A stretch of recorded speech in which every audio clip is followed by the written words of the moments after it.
আসসালামু আলাইকুম রহমতুল্লাহি আমি শেখ হাসিনা দিল্লি থেকে বলছিলাম। কে বলছেন? Hello hello. ওয়ালাইকুম আসসালাম রহমতুল্লাহি ওবারাকাতু। আমি শেখ মুজিবুর রহমান বলতেছি কবর থেকে। আমি তোর স্বপ্নে ফোন করেছি।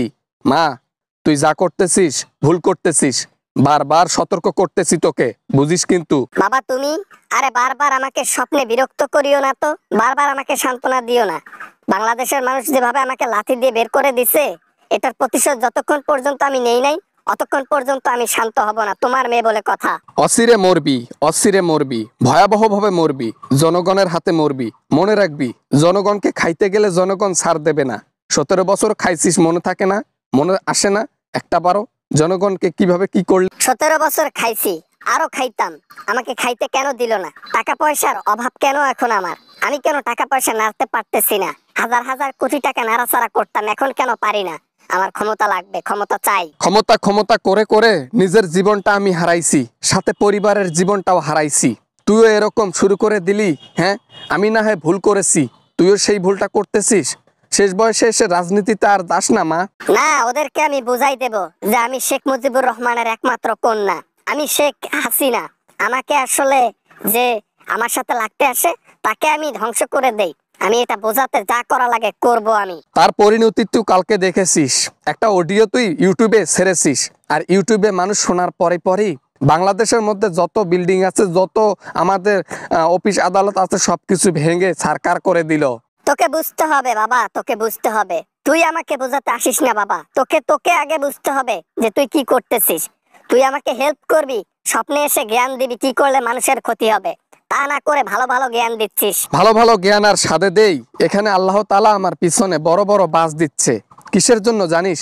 ওই যে দুনিয়াতে খারাপ কাজ করে এসেছি, তার শাস্তি এখনো পাচ্ছি মাটির নিচে।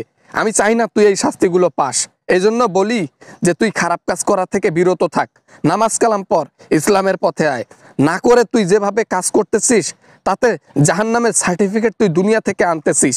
আল্লাহ মাফ করুক। বাবা, ওরা তোমার বাড়ি ভেঙে দিয়েছে। বাবা, ওরা তোমার প্রতিমা ভেঙে দিয়েছে। বাবা, বাবা তুমি কি ভুলে গেছো? তুমি কি ওখান থেকে দেখতে পারো নাই?